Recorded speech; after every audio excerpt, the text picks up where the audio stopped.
వాళ్ళ కుటుంబ సభ్యులు చెప్పారు. కాకపోతే అడ్వకేట్స్ అందరిలో అది విస్తరించేటప్పటికి చాలా రాత్రి అయింది. నేను రాత్రి 1:30 ప్రాంతాల్లో జనరల్‌గా అన్నీ చెకప్ చేసుకొని ఇంకా నేను పడుకునే సమయానికి వెరిఫై చేస్తుంటే నాకు మా ఇంకో మిత్రుడు దామోదర్ రెడ్డి గారు పెట్టిన మెసేజ్ అందింది. అంటే విజయరామరాజు గారు తుది శ్వాస వదిలాడు అని. సరే, పుట్టిన ప్రతి మనిషి చావక తప్పదు. ఎన్నో సంఘటనలు జరుగుతుంటాయి. ఈ జీవన ప్రయాణంలో మనకు కావలసిన వాళ్ళని ఎంతోమందిని మనం మార్గమధ్యంలో వదిలెట్టి పోతుంటాము. మనని కూడా కొందరు వదిలెట్టేసేసి ముందుకు ప్రయాణిస్తూ పోతుంటారు. ఈ రకంగా జరుగుతూనే ఉంటుందన్నమాట. అయితే మా సొంత అన్నయ్య తర్వాత నేను అన్న అని ప్రేమగా పిలిచేటువంటి ఒక వ్యక్తులలో విజయరామరాజు గారు ఒకరు. తర్వాత న్యాయవాద వృత్తికి చెందిన నేను మా న్యాయవాద మిత్రులకి ఒక కృతజ్ఞత చెప్పుకోవాల్సిన సందర్భం ఏర్పడుతున్నమాట. చాలామంది న్యాయవాద మిత్రులు ఇటీవలి కాలంలో కూడా అకాల మరణాల పాలు గురైనారు. అయితే మాకు తెలిసిన మేరకు ఏ న్యాయవాద మిత్రుడు తమ కాలం చేసినా వారికి సంబంధించిన విషయాలను మాకు తెలిసినంత మేరకు ఈ ఛానల్ ద్వారా ప్రసారం చేస్తాం. ఏ రకంగా ఎట్లా ఏంటిది అనేది చెప్తాం. అది మేము ఒక బాధ్యతగా స్వీకరిస్తాం. కాకపోతే ఏంటంటే మిత్రులు ఎవరైనా కానీ వాళ్ళు చిన్న పెద్ద కోర్టులో ప్రాక్టీస్ చేస్తారా, ఎక్కడ చేస్తారు, కాకపోతే కొంత పేరు ప్రతిష్టలు కొంత అంటే ఈ వృత్తికి సేవ చేసినటువంటి వాళ్ళు అయితే తప్పకుండా వాళ్ళ గురించి ఒక నిమిషం కేటాయించడం మాకు పెద్ద సమస్య కాదు. తప్పకుండా ఆ విషయాన్ని మేము పొందుపరుస్తూనే ఉంటాం. అయితే వారు నిన్న హైదరాబాద్లో గుండెపోటుతో మరణించారు. ఈరోజు 2 గంటలకి పంజగుట్ట శ్మశాన వాటికలో వారి అంత్యక్రియలు జరుగుతుంది. న్యాయవాద మిత్రులు వారితో పరిచయం ఉన్న ప్రతి వ్యక్తి ఈనాడు ఆ అంత్యక్రియలకి అటెండ్ అవుతారని భావిస్తున్నా. తర్వాత రెండోది ఏంటంటే మనకు హిందూ సాంప్రదాయంలో ఒక విషయం చెప్తారు. ఏమని అంటే ప్రతి మనిషి పుట్టిన ప్రతి జీవి చచ్చిపోతారు అని చెప్పేసి కొంతకాలం పరిణామ క్రమంలో జీవనం సాగించిన ఆ తర్వాత చనిపోతారని. అయితే మా గురువుల నుంచి నేను ఒక సంస్కృతంలో ఒక విషయం నేర్చుకున్నా. అదేమంటే ఒక ఇద్దరు వ్యక్తుల మధ్య సంవాదం. అదేంటిది? విదురుడు శ్రీకృష్ణుడు. ఎప్పుడైతే శ్రీకృష్ణుడు రాయబారానికి కౌరవుల దగ్గరికి వస్తాడో ఎవరి దగ్గర బస చేయడానికి ఇష్టపడకుండా కేవలం విదురుని ఇంటికే పోయి అక్కడే బస చేస్తాడు.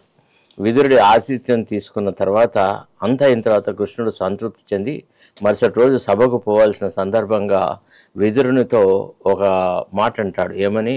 విదురా, నువ్వు చాలా ధర్మమూర్తివి, మూర్తిభవించినటువంటి ధర్మానికి నువ్వు ఒక ప్రతీకవు. నీలాంటి వాడికి ఏ వరం ఇచ్చినా ఏం సహాయం చేసినా అది వృధా పోదు, అది ప్రజల యొక్క సంక్షేమానికి వాడతావు. నువ్వు ఏదైనా ఒక వరం కోరుకో, ఈవెన్ మృత్యువు లేని వరం కోరుకో, నీకు ఇస్తా, కానీ నువ్వు ఏదైనా ఒక వరం కోరుకో అనేటువంటి మాట మాట్లాడతాడు. అప్పుడు విదురుడు అంటాడు, నేనేం కోరుకోవాలా?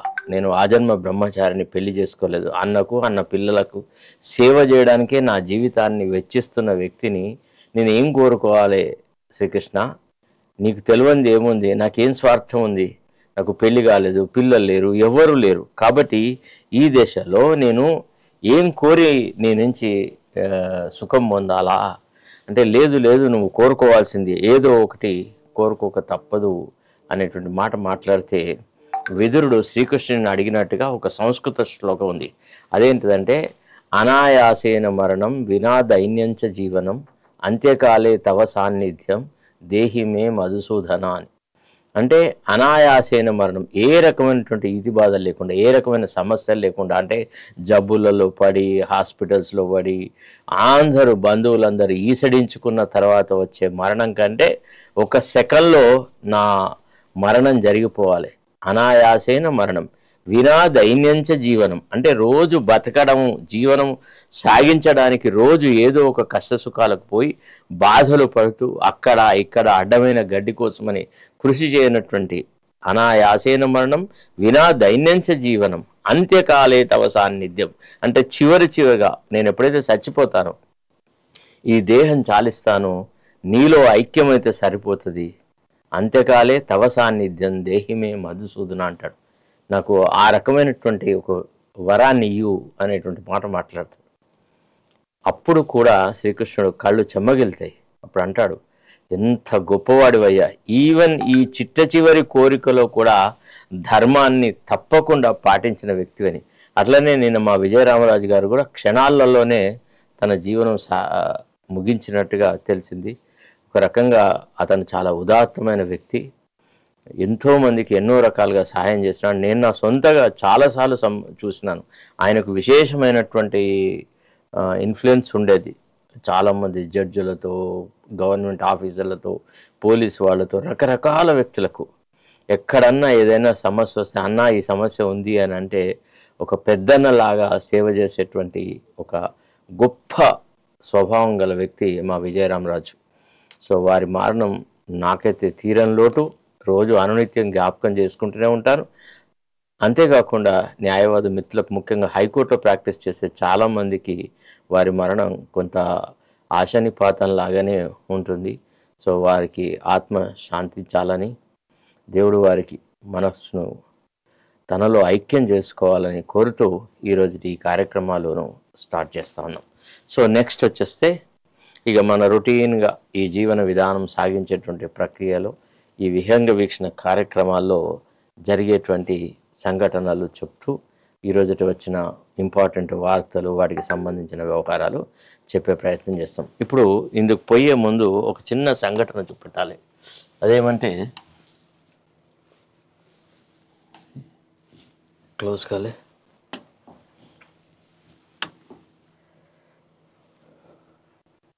అదేమంటే ఒక దృశ్యం చూపెడతాను మీకు. ఏంటి అసలు ఏంటి దీనికి ఉన్న ఈరోజు వార్తలకు ఏం సంబంధం అంటే చూపెడతాను, చూడండి ఒకసారి. ఇదేంది? ఇది ఒక కుక్క. ఇది వాచ్ డాగ్, అంటే అన్నిటినీ గమనించేటువంటి కుక్క.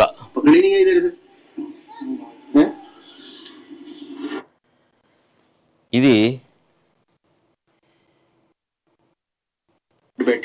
ఇదేం చేస్తుందంటే పిల్లిని చూస్తుంది. అగో అట్లా అట్లా అట్లా గెదుగుతుంది అనమాట. సో ఈ కుక్క పాత్ర ఎవరు పోషిస్తున్నారు? మనం పత్రికలుగా, వాచ్ డాగ్ లాగా ప్రజల సమస్యలు, ప్రజలను వంచి దొంగతనం చేసి ప్రజలను నాశనం చేస్తున్నటువంటి ప్రభుత్వాలను చేజ్ చేసేటువంటి కార్యక్రమం మనం చేస్తూ ఉన్నాం. ఆ క్యాట్ ఏదంటే దొంగపిల్లి ఎవరంటే ప్రభుత్వం. సో ఈ ప్రభుత్వము బీద విద్యార్థులకు, బలహీన వర్గాల వాళ్లకు ఇవ్వాల్సినటువంటి ఫీజు రీఎంబర్స్మెంట్ తాత్సారం చేస్తుంటే ప్రభుత్వం మీద ఒక ఒత్తిడి తీసుకొచ్చే ప్రక్రియ చాలా కాలంగా అనునిత్యంగా దాదాపుగా ప్రతిరోజు మన ఈ కార్యక్రమాల్లో ఫీజు రీఎంబర్స్మెంట్ ఇవ్వలేదు. పేద విద్యార్థుల జీవితాలతో ఈ ప్రభుత్వం చెలగాటమాడుతుంది. విలాసవంతమైన జీవితాలు గడుపుతున్న ఈ మంత్రులు, వీళ్ళు పేద విద్యార్థులకు ఇవ్వాల్సిన ఫీజు రీఎంబర్స్మెంట్ ఆపినారు అనేటువంటి మాటలు మనం మాట్లాడతాం. ఇందులో ఈ ఫీజు రీఎంబర్స్మెంట్ సాధించడంలో ఆర్ కృష్ణయ్య గారి కృషి అమోఘం. నిజంగా బీసీ నాయకులలో అనునిత్యం ఫీజు రీఎంబర్స్మెంట్ గురించి ప్రతిసారి ముఖ్యమంత్రులకు ఉత్తరాలు రాయడము, కేంద్రం ద్వారా ఒత్తిడి తీసుకురావడము, తర్వాత కేంద్ర మంత్రులకు సలహా ఇవ్వడం, ఇటు రకరకాలు జరుగుతున్నాయి. ఎప్పుడైతే ప్రైవేట్ విద్యా సంస్థలు నిన్న నుంచి కాలేజీలు బంద్ చేస్తామంటే ప్రభుత్వం చర్యలు చేపట్టింది. ఎందుకు చేపట్టింది అని అంటే విధి లేక మనం అనునిత్యంగా చేస్తున్నటువంటి పోరాట ఫలితం అనుకోండి. యువకులలో కూడా ఇది ఒక ఆందోళనకు దారితీస్తుంది. యువకులు అశాంతితో ఈనాడు రోడ్ల మీదకి ఎక్కితే ఆల్రెడీ ప్రభుత్వం మీద రైతులు, అన్ని రకాల ప్రజలు ఇవాళ రోడ్లెక్కినారు.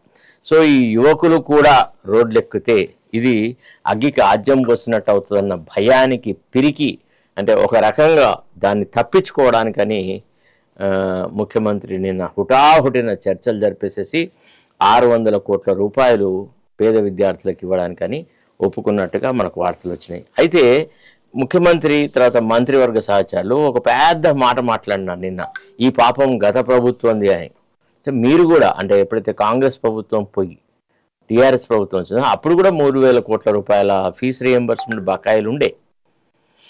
ఎందుకంటే ఇది సహజంగా ఎట్లయితే మనకు జన్మనిస్తారో అట్లనే జన్మతో ఇచ్చినటువంటి తల్లిదండ్రుల నుంచి మనకు కొంత రుణభారం కూడా మనకు వస్తుంది.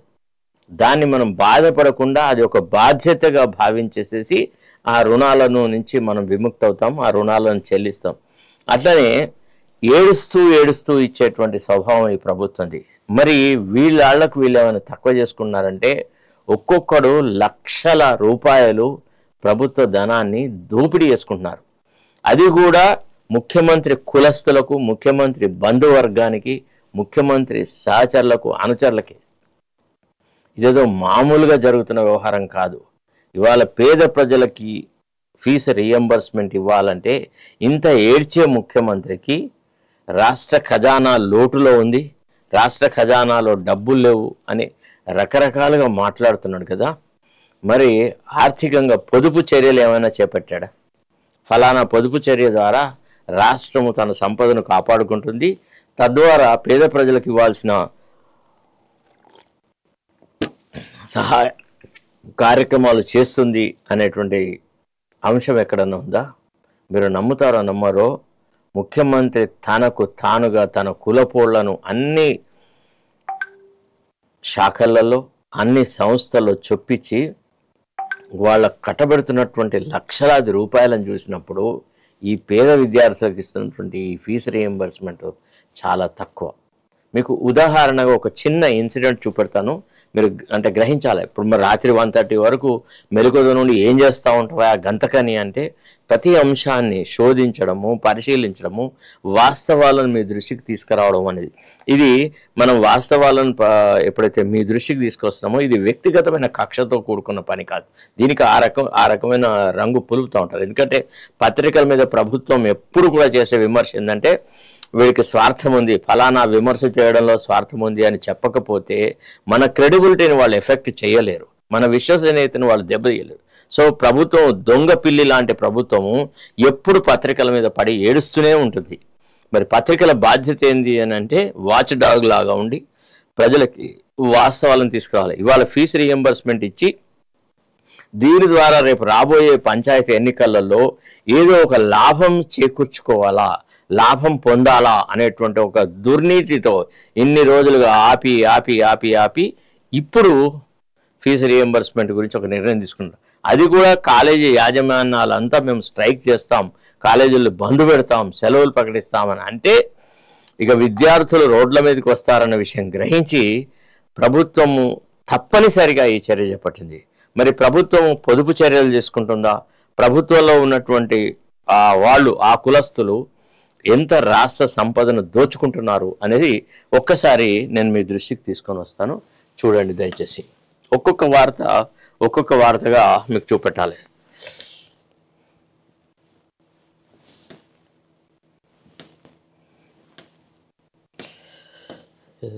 అన్ని రాలే ఇటే ఇంకా కిందికా ఏది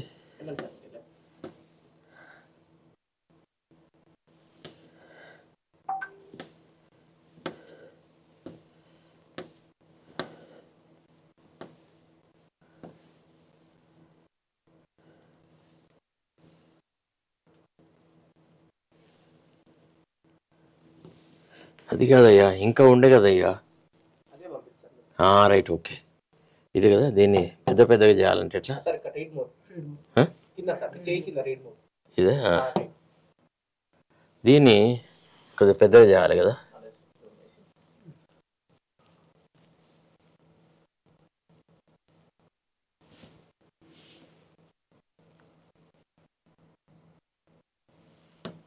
ఇదే కదా.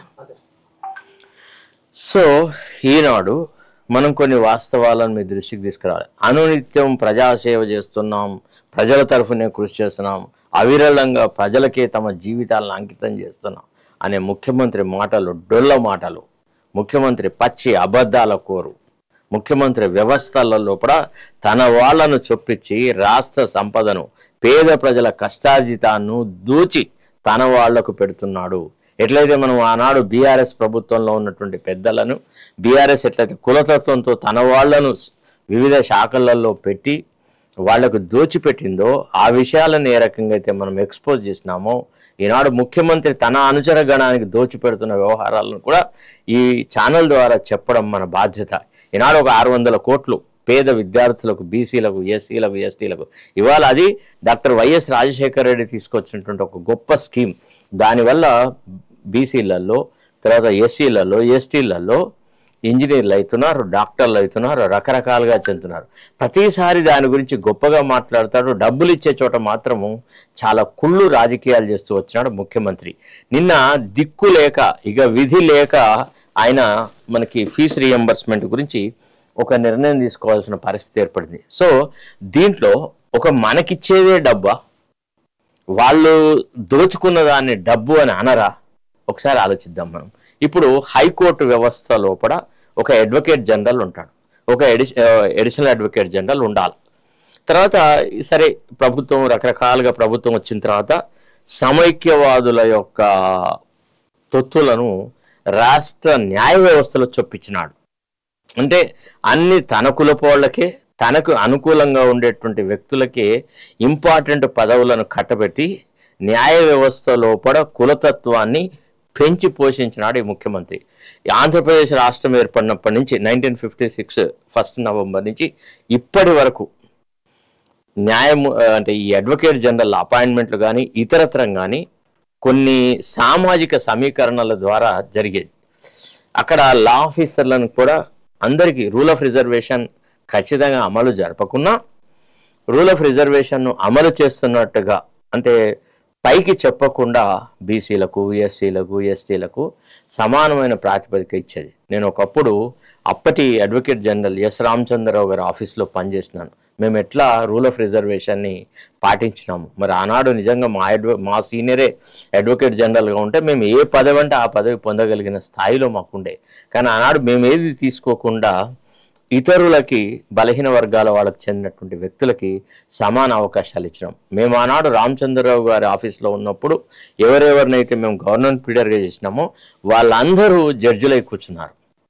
అంటే వాళ్ళ భవిష్యత్తును ఊహించి వాళ్ళ దగ్గరికి పోయి బతిమిలాడి వాళ్ళ దగ్గర ఉన్న టాలెంట్ను ప్రభుత్వానికి ఉపయోగపడేలాగా అప్పుడు ఉన్నటువంటి గవర్నమెంట్ పీరియడ్స్ ప్రకాష్ రావు కానీ, తర్వాత ఇతరులు చాలామంది, జస్టిస్ రోహిణి, తర్వాత ఎలిపి ధర్మారావు, డిఎస్ఆర్ వర్మ, ఇట్లా చాలామందిని మేము గవర్నమెంట్ పీరియడ్గా అపాయింట్ చేస్తే తర్వాతి కాలంలో వాళ్ళు జడ్జిలై కూర్చున్నారు. బీసీ, ఎస్సీ, ఎస్టీలకు మేము సమాన అవకాశాలు కల్పించడం జరిగింది. అంటే అట్లాంటి ఆ నీతిని తుంగలో దొక్కి కేసీఆర్ వచ్చినాక ఏం చేసినాడు, ఆయన కులపోళ్ళకే అధిక ప్రాధాన్యత ఇచ్చేసేసి వ్యవహారాలు చేసినాడు. చివరకు చాలా ప్రెషర్ వచ్చిన తర్వాత చిట్టచివరిగా బిఎస్ ప్రసాద్ అని ఒక బలహీన వర్గాలకు చెందిన వ్యక్తిని అడ్వకేట్ జనరల్గా అపాయింట్ చేసినాడు. అంటే ఫస్ట్ టైం ఆంధ్ర రాష్ట్రం నుంచి తెలంగాణ విడిపోయినాక అనుకోండి, సమైక్య రాష్ట్రంలో కానీ ఒక బలహీన వర్గాలకు చెందిన వ్యక్తి అడ్వకేట్ జనరల్గా రావడం అదే ప్రప్రథమం. సరే, ఆయన కింద అడ్వకేట్ జనరల్ నామినల్గా పెట్టి ఆయన కింద ఇంకో అడిషనల్ అడ్వకేట్ జనరల్ పెట్టి తన కులపోని పెట్టి రాజకీయాలు చేసి ఇక రకరకాల రాజకీయాలు చేసినారు. రకరకాలుగా సంపదను దోచుకున్నారు. అది ఆనాటి ప్రక్రియ, మనం చాలాసార్లు చెప్పినాం. సో ఇప్పుడు ఈ ముఖ్యమంత్రి ఫీజు రీఎంబర్స్మెంట్ గురించి మంత్రుల ద్వారా ఇంత పెద్ద మేలు చేస్తున్నట్టుగా, బీసీలకు అర్హత లేని బీసీలకు ఏదో ఒక పెద్ద ఆర్థిక ప్రయోజనం చేస్తున్నట్టుగా, బీసీల సంక్షేమానికి తానే అవిరళంగా కృషి చేస్తున్నట్టుగా మాటలు మాట్లాడుతున్నా తన కులపోలకు ఆయన దోచిపెట్టే సంపదతో పోలిస్తే ఇది చాలా నామినల్. మీకు కొన్ని ఉదాహరణలు సహా మీకు కనపడుతున్నటువంటి వ్యవహారాలు ఏదైతే ఈనాడు పబ్లిక్ డొమైన్లో అవైలబుల్గా ఉందో. మీకు ఇంకో విషయం తెలుసా, దోచిపెడుతున్న ఈ సంపదకు సంబంధించిన గవర్నమెంట్ ఆర్డర్లు ఏవి పబ్లిక్ డొమైన్లో ఉండదు, మనకి ఇంటర్నెట్లో అవైలబుల్గా ఉండదు. నిజానికి transparency governments right to information act ఉన్నప్పటికీ చాలా విషయాలను ఈ ప్రభుత్వం దాచిపెడుతుంది. గవర్నమెంట్ జీవోలు పబ్లిక్ డొమైన్లో లేవు. అయినా సరే శోధించి పరిశీలించి తీసుకురావాలి. సందర్భం వచ్చినప్పుడు వీళ్ళకు వీళ్ళు ఎంత ఇచ్చుకుంటున్నారు, మనాళ్ళకి ఎంత ఇస్తున్నారు అనే విషయం కూడా మనం చెప్పకపోతే మన విద్యుత్ ధర్మంలో ఫెయిల్ అయినట్టే. సో ఒక్కసారి ఒక కేసులో ఆర్గ్యుమెంట్ చేసినా చేయకున్నా వట్టిగా ఆ కోర్టుకు వచ్చిపోతానో, లేకపోతే ఆయన సహచరుల ద్వారా ఆ కోర్టులో రిప్రజెంట్ చేస్తేనో అడ్వకేట్ జనరల్కు 10,000 రూపాయలు ఇస్తారు. అర్థమైందా మీకు? నెలసరి వాళ్ళ ఆదాయం ఎంత ఉంటుందో మీరు ఒకసారి ఆలోచించుకోండి. తర్వాత అడిషనల్ అడ్వకేట్ జనరల్కి ఆయనకు దినసరి వేతనం ఉంటుంది అనమాట. అడ్వకేట్ జనరల్ ఆయన కులపోడు, అడిషనల్ అడ్వకేట్ జనరల్ ఆయన కులపోని పెట్టుకుంటే మనము రాసి రంప రచ్చ చేస్తే ఒక ముస్లింకి అడిషనల్ అడ్వకేట్ జనరల్గా ఒక చిన్న అవకాశం ఇచ్చినారు, ఆయన నామినల్గా అక్కడ పెట్టినారు. సో వీళ్ళ సంపాదన ఒకసారి మనం చూపెట్టాలి, అంటే ఎట్లా తన కులపోళ్లకు దోచిపెడుతున్నాడు ఈ ప్రభుత్వం. మన దగ్గరికి వచ్చేటప్పటికి మనకేదో పెద్ద గొప్ప సాయం చేసినట్టుగా, చాలా పెద్ద వితరణ చేసినట్టుగా, బలి చక్రవర్తి లాగా కీర్తి ప్రతిష్టలు తీసుకురావడానికి కృషి చేస్తున్న ముఖ్యమంత్రికి ఈ విషయాలు కనపడదా? ఈనాడు రాష్ట్ర ఆర్థిక సంపద ఆర్థికంగా చాలా వెనుకబడితనంగా ఉంది, బలహీనంగా ఉంది. మరి వీళ్ళకి ఎట్లా ఈ పొదుపు చేయకపోతే, 4 చోట్ల పొదుపు చేస్తే కదా ఒక చోట బలహీన వర్గాల వాళ్ళ శ్రేయస్సు కోసం నువ్వు డబ్బులు ఖర్చు పెట్టేది. ఈ ఆర్థికమైన క్రమశిక్షణ ప్రభుత్వంలో ఉందా?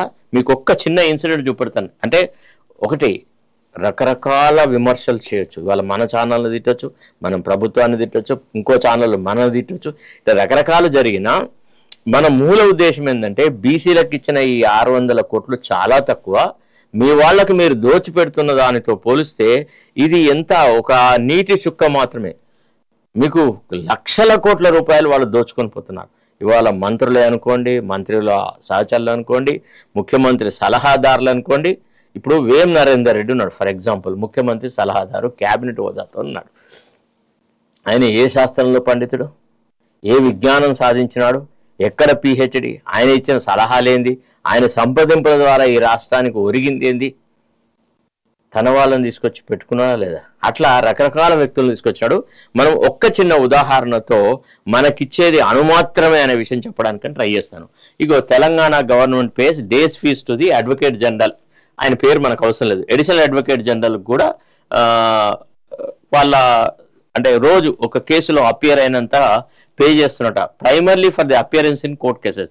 These fees are sanction monthly and vary depending on the number of appearance limited to a maximum of 7 per day at rupees 10,000 rupees for advocate general. అంటే ఒక్కసారి కోర్టుకి ఇట్లా ముఖం చూపెట్టి వస్తే 10,000 రూపాయలు ఆయనకి ఇస్తారు. అడ్వకేట్ జనరల్కి రోజు 7 సార్లు 7 కేసుల లోపల ముఖం చూపెట్టి వస్తే చాలు, ఆర్గ్యుమెంట్ లేదు, అన్ని వాయిదాలు జరుగుతున్నప్పటికీ 10,000 రూపాయల చొప్పున పర్ అపియరెన్స్కి ఇస్తారు.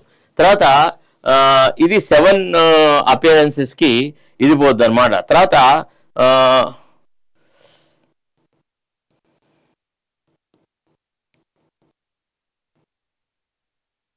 ఇప్పుడు మనము అడిషనల్ అడ్వకేట్ జనరల్కి ఏమో 7,500 రూపాయల చొప్పున, తర్వాత ఒక 7 అపియరెన్సెస్కి ఇట్లా పే చేస్తారు. అంటే రోజు 7 అపియరెన్సెస్లో 7,500 చొప్పున ఇస్తారు. వీళ్ళకి స్పెషల్ గవర్నమెంట్ పీడర్లు, తర్వాత గవర్నమెంట్ పీడర్లు అని వీళ్ళకి సహచరులు ఉంటారు. వీళ్ళు ఎన్నడూ కోర్టులకు పోరు. వీళ్ళ తరఫున వేరే వాళ్ళు రిప్రజెంట్ చేసి advocate general is busy elsewhere, kindly adjourn it to so and so day. తర్వాత additional advocate general is busy, so post it to so and so. ఇప్పటి వరకు ఏ కేసులు ఎక్కడ జరిగిన త్వరితగతిన జరిగిన సంఘటనలు లేవు. మనం జిఓఎంఎస్ నెంబర్ 46ని ఎన్ని వాయిదాలు తీసుకున్నారండి. వాయిదాలలోనే వీళ్ళు ఆర్థికంగా శ్రీమంతులైనారు. మీకు ఒక్క చిన్న ఇన్సిడెంట్, ఒక నెలలో వీరి సంపాదన ఎంత ఉంది, మరి మన రాష్ట్ర ఖజానా మీద వీళ్ళు ఎంత భారం వేస్తున్నారు అనేది నేను మీకు చూపెడతాను. Payment of advocate general appointed in ఇతను అడ్వకేట్ జనరల్ని 2024లో అపాయింట్ చేస్తున్నారు. Day fees are sanction based on actual appearance in the Telangana high court. One available government order shows a sanction of rupees 14 lakhs for the month of September 2024. అంటే గత September లోపల advocate general గారికి ఒక నెలకి 14 లక్షల రూపాయలు ఇచ్చినారు. ఆయన ఆ నెలలో 140 అపియరెన్సెస్ చేసినట, 140 సార్లు కోర్టుకు వచ్చి ముఖం చూపెట్టి బయటకు వచ్చినట. దినసరిగా కష్టపడి చదువుకుంటున్న పేద విద్యార్థులకి నువ్వు ఒక 600 కోట్లు ఇచ్చి వినలేని సేవ చేసినానని చెప్పుకున్న ముఖ్యమంత్రి ముఖం చూపెడితే 10,000 చొప్పున ఇచ్చి ఒక నెల లోపలనే 14 లక్షల రూపాయలు ఇచ్చినావంటే నీ ప్రభుత్వ ఖజానాని ఎట్లా కొలగొడుతున్నారు దొంగలలాగా. ఇది దోచుకోవడం కాదా? ఇది దోపిడీ కాదా? చెప్పండి. ఇవాళ ఆర్థికంగా రాష్ట్ర పరిస్థితి ఇంత అధ్వాన్నంగా ఉన్నప్పుడు రాష్ట్ర గవర్నర్కి ఎంత జీతం, ముఖ్యమంత్రికి ఎంత జీతం, మంత్రులకు ఎంత జీతం, మరి అడ్వకేట్ జనరల్కి ఇంత ఆదాయం ఎట్లొస్తుంది? వీళ్ళని కూడా జీతాలకే పెట్టండి, ఏమవుతుంది? దేశ సేవ చేయాలి, ప్రజాసేవ చేయాలి, న్యాయ వ్యవస్థకు సేవ చేయాలి. ఆనాడు ఎన్టీ రామారావు రూపాయి జీతం తీసుకొని రాష్ట్ర ప్రజలకు సేవ చేయలేదా? అట్లా సేవాభావంతో వీళ్ళు ఎందుకు రారు? వీళ్ళు ఇక్కడ దోపిడి కోసమే వస్తారు. పైరవీలు చేసుకొని రకరకాలుగా చేసేసి వాడు వీడు కలిసి వ్యవహారాలు చేస్తాడనమాట. Government order GOMS number 82 law department దాని ప్రకారంగా law officers advocate general for the state of Telangana sanction of day fees to so and so state of Telangana orders issued. ఇప్పుడు 10,000 పర్ అపియరెన్స్ చొప్పున లిమిటెడ్ టు 7 అపియరెన్సెస్ లోపల 70,000 rupees per day, 70,000 రూపాయలు ఒక రోజు. వారు coat gown వేసుకొని కోర్టుకు వచ్చి వెళ్ళిపోతే 70,000 రూపాయలు వస్తాయి. అసలు కేసులు చేసుడు సంగతి దేవుడు ఎరిగే. ఛాంబర్లోనే కూర్చోవాలి, బాతాలు చేయాలి, అది మాట్లాడాలి, ఇది మాట్లాడే ఓ చర్చలు. ఇది కేవలం మనకు కనపడుతుంది. దీనికి తోడు మళ్ళా కార్పొరేషన్ల తరఫున అప్పేర్ అవడము, తర్వాత ఇతర సంస్థలకు సలహా సంప్రదింపులు ఇవ్వడము, దొంగ సలహాలు ఇచ్చి దోపిడీ చేయడము, ఇట్లాంటి వాటి మీద వచ్చే డబ్బులు అదనం. అంటే మినిమంగా ఎంత తక్కువైనా కానీ ఆన్ అన్ యావరేజ్ కనుక తీసుకుంటే పర్ డే 1,00,000 రూపాయల ఆదాయం ఉంటుంది. మరి ఇట్లాంటి పోస్టులకి ఒక బీసీకి అవకాశం ఇస్తాడా? ఒక ఎస్సీకి అవకాశం ఇస్తాడా? ఒక ఎస్టీకి అవకాశం ఇస్తాడా? ఒక ముస్లింకి అవకాశం ఇస్తాడా? ఇయ్యరు. వాళ్ళనే పెట్టుకుంటారు, వాళ్ళని. అంటే ఈ సంపద, ప్రజల సంపద, ప్రజల యొక్క ట్యాక్స్ మనీని దోచి వాళ్ళకే పెడతా ఉంటారు. ఇక చూడండి, నెక్స్ట్ వచ్చేసేస్తే reference to GOMS number 1640 home so and so ఇతనికి ఎవరు no complete list of monthly sanction is publicly available. వీళ్లకు నెలకి ఎంత జీతం వస్తున్నది అనేటువంటి విషయాలు ప్రభుత్వం యొక్క పబ్లిక్ డొమైన్లో లేవు.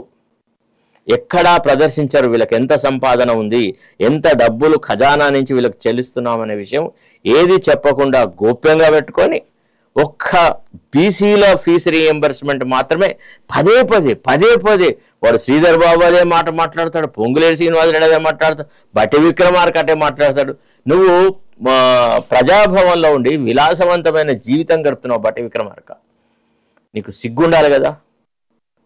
పేద ప్రజలకు ఇచ్చేటువంటి డబ్బును ఖర్చుతో పోస్తావా నువ్వు? మొన్ననే కదా నిన్న ముఖ్యమంత్రి మాట్లాడింది ఏమని, విద్య మీద ఖర్చును పెట్టుబడిలాగా భావించాలని. అక్కడ కేంద్ర ఆర్థిక శాఖ మంత్రి నిర్మలా సీతారామన్కు చెప్పి వచ్చినాడు. ఢిల్లీలో ఏం మాట్లాడతావు, హైదరాబాద్లో ఏం మాట్లాడతారు? ఢిల్లీలోనేమో నీ ఇంటిగ్రేటెడ్ స్కూల్స్కి ఇంత డబ్బులు ఖర్చు పెడుతున్నా, దీనికి అదనంగా డబ్బులు ఇవ్వమని చెప్పి అక్కడ బతిమిలాడుకొని గీమాలుకొని తెచ్చుకొని ఇక్కడ మీరు దోపిడీ చేస్తున్న విధానాన్ని అడగరా, ప్రశ్నించరా? మరి అక్కడ పెట్టుబడి అని చెప్పినావు కదా, ఇక్కడ ఖర్చని, ఇది పెను భారమని, పేద విద్యార్థులకు ఏదో దయార్ద్ర హృదయంతో నువ్వు ఇస్తున్నాను, నువ్వు ఎట్లా చెప్తా? చవటయా? ఎట్లా నీ మంత్రులు మాట్లాడతారు? అంటే ఈసడించుకొని తర్వాత తిట్టి ఒక అడుక్కునేవాడికి మనం భిక్షం ఇచ్చినట్టుగా ఈ రాష్ట్ర ప్రభుత్వం బీసీల పట్ల ప్రదర్శిస్తుంది. బీసీలు ఎవ్వరు కూడా ఏదో మీకీ ప్రభుత్వం ఏదో చేస్తుంది అనేటువంటి భ్రమా ప్రపంచంలో ఉండకండి దయచేసి. ఏదైతే న్యాయమైన కోరిక ఉందో, ఏదైతే న్యాయంగా మన హక్కు, దాన్నే బీసీలు పొందుతా ఉన్నారు. అంతే తప్ప ఈ ప్రభుత్వం దయార్ద్ర హృదయంతో ఇచ్చింది లేదు, సచ్చింది లేదు. ఇది వాస్తవం. తర్వాత నెక్స్ట్ వచ్చేసేస్తే ఎంత తెలుసా, జనవరి 2024 టు ఆగస్టు 2025 వరకు 20 నెలల లోపల 2.8 crores per day fees alone, 2.8 కోట్ల రూపాయలు ఇప్పటి వరకు అడ్వకేట్ జనరల్కి ఓన్లీ ముఖం చూపెట్టవచ్చింది అంటే కోర్టు వేసుకొని కోర్టుకు వచ్చిపోయినందుకే ఇచ్చినారు 2.8 కోట్లు. ఒకసారి ఆలోచించండి. ఇంత సంపాదన గవర్నర్కి లేదు, ముఖ్యమంత్రికి ఉంటుందో ఉండదో నాకు డౌట్, మంత్రులకు ఉంటుందో ఉండదో. అంటే న్యాయంగా దొంగతనాలతో సరే కాంట్రాక్టర్లతో లాలూచి పడతారు, మెగా కృష్ణారెడ్డితో వాంతో వీంతో పడితే కోట్లు దండుకుంటారు, అది వేరు. కానీ న్యాయ సంబంధంగా వీళ్ళకు వచ్చే ఫీజు, వీళ్ళకు వచ్చే జీతభత్యాలు అంత ఉండవు. అందుకే ఏరి కోరి వాళ్ళనే అక్కడ పెట్టుకుంటారు. ఎందుకు? ప్రభుత్వ సీక్రెట్లు ఉంటాయి, ప్రభుత్వ. మరి పోనీ నిష్ణాతుల వీళ్ళేమన్నా పెద్ద మత్స్యయంత్రం కొట్టిన అర్జునులా అంటే అట్ట కూడా కాదు. దొంగలు, పచ్చి దొంగలు, సమైక్యవాదుల చెంచాగాళ్లను తీసుకొని వచ్చేసేసి వ్యవస్థలో పెట్టి తద్వారా ప్రభుత్వ ఖజానాకు గండి కొడతా ఉన్నారు. ఇవాళ ప్రజాధనాన్ని నీళ్లలాగా ఖర్చు పెడుతున్నారు. ఆర్థికంగా బలహీనంగా ఉన్నాము, ఆర్థికంగా మనకు సరైన డబ్బులు లేవు, ఎవడు అప్పు పుట్టట్లేదు అంటే నువ్వు అప్పులు చేసి తీసుకువచ్చి ఈ దుబారా ఖర్చులకు అప్పులు చేసుకొని రావాలా? దద్దయ్య, ఆర్థిక క్రమశిక్షణ అనేది పాటించాలా వద్దా? ప్రభుత్వం సమస్యల్లో ఉంటాయి. ఇంకా చూడండి, ఇంకా మీకు చూపెట్టాలి. A payment to the additional advocate general so and so day fees are sanctioned similarly but no specific recent GO were found for so and so. A comparable order for a previous AAG ఎవరు జె రామచందర్ రావు అని ఎప్పుడైతే TRS ప్రభుత్వంలో ఉండే కదా వెల్మైనే, ఆయనకిచ్చిన జీతంతో పోలిస్తే ఆయన ఎంతైతే కలెక్ట్ చేసినాడో గత ప్రభుత్వంలో దానితో పోలిస్తే ఇప్పుడున్న అడిషనల్ అడ్వకేట్ జనరల్కి దాదాపుగా 12 lakhs sanction for appearance in December 2021. December 2021లో జె రామచంద్రరావు గారికి ఒక నెలకి ఎంత చేశారో తెలుసా? 12 లక్షల రూపాయలు ఇచ్చారు. వీళ్ళంతా ఏం తెలుసా? వీళ్ళు 20,000కు 10,000కు కేసులు చేసే టైపు. వీళ్ళ నాలెడ్జ్ గింతే, వీళ్ళ జ్ఞాన సంపద గింతే, వీళ్ళ ప్రజాసేవ గింతే. ఇక చెప్పుకోవడానికి మొత్తం బీద ప్రజలను ఉద్ధరించడానికి, న్యాయ విభాగాన్ని ఉద్ధరించడానికి, నిజంగా నిజాయితీ పరులు అని చెప్పుకుంటూ దోపిడి దొంగలు దోచినట్టుగా దోచుకున్నారు గత ప్రభుత్వంలో. ఇప్పుడు అటనే దోచుకుంటున్నారు. మనం అనుకుంటున్నాం పేద ప్రజల సంపద నిజంగానే పేద ప్రజల కోసం ఖర్చు చేస్తున్నామేమో అని. కాదు. వీళ్ళ కులపోళ్ళు, వీళ్ళ కుటుంబీకులు, వీళ్ళు దోచుకున్న సంపదతో పోలిస్తే ఈ 600 కోట్లు చాలా తక్కువ. ఒక్క నెలలో ఎంత తెలుసా మీకు? జిఓఆర్టీ నెంబర్ 99 లా డిపార్ట్మెంట్ ద్వారా 10/2/23 నాడు ఇచ్చిన దాని ప్రకారంగా fee structure is likely similar to ages but potentially lower ₹7,500 to 10,000 per appearance based on historical patterns of age. No exact details or total amounts are publicly available. ఎందుకు ఇయ్యర్రా? ప్రభుత్వ ఖజానా నుంచి నువ్వు డబ్బులు పే చేసిన తర్వాత దానికి సంబంధించిన వివరాలు పబ్లిక్ డొమైన్లో ఎందుకుంటావు? అంటే మీరు దోచుకుంటే రక్తం, అంటే ఎట్లయితే నల్లులు తర్వాత దోమలు పైన కూర్చొని రక్తం పీలుస్తున్నాయి కదా, అట్లా పీలుస్తున్నారు కదా. వీళ్ళకు సంబంధించిన వివరాలు ఎందుకు పెట్టరు? అంటే ఎక్కడ బీసీలు వీళ్ళకు దోచిపెడుతున్న సంపద గురించి మాట్లాడతారు అని ఆ జీవోలనేమో పబ్లిక్ డొమైన్లో లేకుండా చేసేసి 600 కోట్లు బీసీలకు ఇచ్చినాం. 600 కోట్లు ఇచ్చినాం బీసీ విద్యార్థులకు. ఏంది నువ్వు ఇచ్చింది? సముద్రంలో ఒక నీటి చుక్క. నువ్వేం గొప్ప ఘనకార్యం చేయలేదు. నువ్వు ఏ రకమైన సానుభూతికి అర్హుడు కాదు. నిజానికి ఫీజు రీఎంబర్స్మెంట్ను ఇప్పటి వరకు ఆపి తాత్సారం చేసిన దానికి వచ్చే పంచాయతీ ఎన్నికల్లో ఈ ప్రభుత్వాన్ని కొరడా పెట్టి కొట్టాలా, కాంగ్రెస్ పార్టీని భూస్థాపితం చేయాలా. ఇది వాస్తవం. ఇవాళ నిజానికి ఈ విషయాలు మనం చెప్పకపోతుంటే ఎవరికో ఏదో జరిగిపోతుంటుంది, రకరకాల వ్యవహారాలు జరుగుతున్నాయి, ప్రభుత్వాన్ని ఎంతోమంది దోచుకుంటున్నారు, దాని గురించి మనం తీయకపోతున్నవి. కానీ ఎప్పుడైతే మంత్రులు అదే పనిగా గత ప్రభుత్వం మీద మన్ను పోసినారు, ఈ ప్రభుత్వం ఏదో వితరణ చేసినట్టుగా బలిచక్రవర్తులతో తమను తాము పోల్చుకొని మాట్లాడిన తీరు చూసి అసహ్యం వేసేసి, ఓహో అట్లనా, మీరు ఇంత పెట్టారా బీసీలకు, మరి మీరెంత దోచుకుంటున్నారు అని ఒక ఆలోచన చేసేసి ఇంకా రాత్రి రీసెర్చ్ చేస్తూ పోతుంటే ఇగో ఈ ఆణిముత్యాలు బయటకు వచ్చినట్టు ఒక్కొక్కడు ఇట్లా ఎంత తెలుసా 21 months లోపల 2.5 crores అడిషనల్ అడ్వకేట్ జనరల్కి ఇచ్చినారు. ఇది రాష్ట్ర ప్రభుత్వ ఖజానా నుంచి రక్తపు చుక్కలు బొట్లు కారుతూ వీళ్ళకిస్తున్నాయి. ఇది ఇందులో ఎవడొక్కడ గోవులను మరల్చిన అర్జునుడు నడ చూపెట్టండి. ఎవడు ఎన్ని కేసులు ఆర్గ్యూ చేసినాడు? ఇవాళ ఇంపార్టెంట్ కేసులు అన్నిటికీ మళ్ళీ సుప్రీంకోర్టు అడ్వకేట్లను తీసుకువచ్చే కదా ఆర్గ్యుమెంట్ చేసింది. ఏ కేసును అడ్వకేట్ జనరల్ ఆర్గ్యూ చేసేసి గెలిపించినాడు? ఎక్కడ ఏం జరిగింది? ఒకటి ఏదన్నా అరకొర గెలిస్తే సుప్రీంకోర్టు దాన్ని రివర్స్ చేసి పారేసింది. చేసిందా లేదా? మళ్ళా అక్కడి నుంచి ఢిల్లీ నుంచి అడ్వకేట్ రావాలా. ఇవాళ నదీ జలాల పంపిణీకి సంబంధించి సిఎస్ వైద్యనాథ్ అనే ఆర్గ్యూ ఇక్కడ చవటలు ఈ కుంకలకి ఆర్గ్యుమెంట్ రాదు, వీళ్ళు చెప్పలేరు. ఇది వ్యవస్థను ఒక పద్ధతి ప్రకారంగా క్రమక్రమంగా దోపిడీ చేయడం అన్నదా. మీరు పొరపాట్ల కూడా పేద ప్రజలకు ఏదో మేలు జరుగుతుంది, 600 కోట్లు ఇచ్చేస్తే వీళ్ళు ధర శిబి చక్రవర్తులు అయినట్టుగానో లేదా బలి చక్రవర్తులు అయినట్టుగానో భావిస్తే అది చాలా పొరపాటు. విత్తనాల కోసం, ఎరువుల కోసం, రకరకాల పరిస్థితుల లోపల ఎంత కష్టపడుతున్నారు ఈనాడు బీద ప్రజానికం.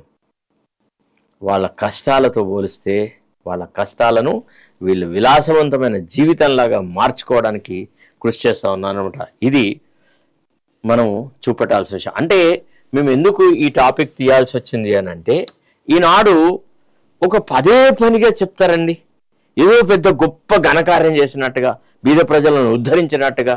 ఏంది వీళ్ళ ఉద్ధరణ? నువ్వు పంచభక్ష పరమాన్నాలతో భోజనం చేసుకుంటూ నీకు తినడానికి చేత కాదు, గింత నేను తినలేను అని అనుకున్నప్పుడు అందులో ఉన్న ఒక గారెనో ఒక బూరెనో ఒక అదో ఇదో ఇట్లా విసిరితే దాన్ని నేను నా భోజనంలోంచి ఒక గారెను వేసినా ఒక బూరెను వేసినా బీసీలకు అని చెప్పుకోవడమా? ఎంత హిపోక్రసీ చూడండి ఒకసారి. నీకు ప్రభుత్వ వ్యవస్థలలో ఎవడన్నా ఇంత దోచుకునేవాడున్నాడా? మరి ఆ రూల్ ఆఫ్ రిజర్వేషన్ ఎందుకు? ఒక పరీక్ష పెట్టాలి. ఇప్పుడు జడ్జిగా అపాయింట్మెంట్ కావాలంటే ఒక సెలక్షన్ ప్రొసీజర్ ఉంది కదా, ఒక మ్యాజిస్ట్రేట్ అపాయింట్మెంట్ కావాలంటే ఒక సెలక్షన్ ప్రొసీజర్ ఉందా? టెస్ట్ పెట్టు, రాష్ట్రంలో ఉన్న న్యాయ నిర్ణేతలు, న్యాయ నిపుణులు ఎవరు అని చెప్పేసి టెస్ట్ పెట్టి ఒక సెర్చ్ కమిటీ ద్వారా సెలెక్ట్ చేయి. ఏంది నీకు, నువ్వేం రాచరికమా ఇది? నీ కులపోళ్ళనే పెట్టుకోవడం అనేది? ఒకవేళ నీ కులం కాని వాళ్ళని ఎవరన్నా పెట్టుకుంటే వాడిని డమ్మీ చేసేసి నీ కులపోళ్లకు మొత్తం అధికారం అంటగట్టడమా? మీ దోపిడీ ఇంత అంతనా? మీరు ఎక్కడ ఉండరు, ఎక్కడికి వచ్చినారు?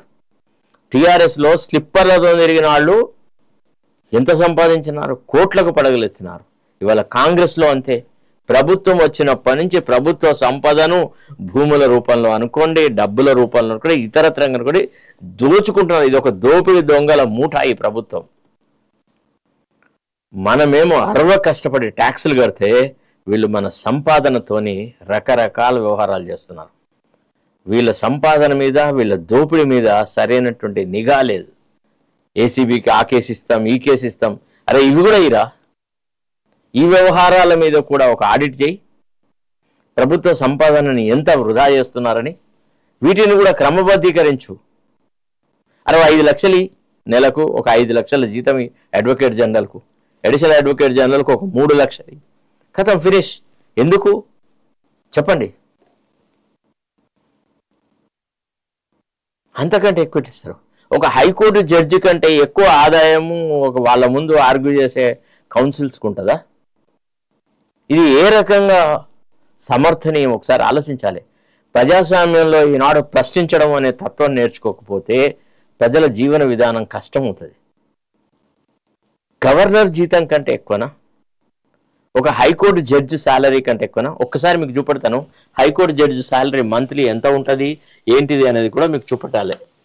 అది కూడా మీ దృష్టికి తీసుకురావాలి. ఇగో salary of A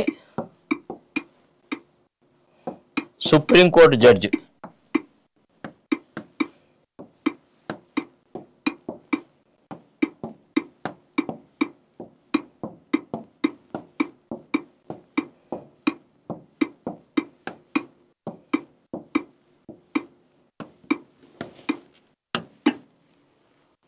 ego supreme court లోపల ప్రాక్టీస్ చేసండి.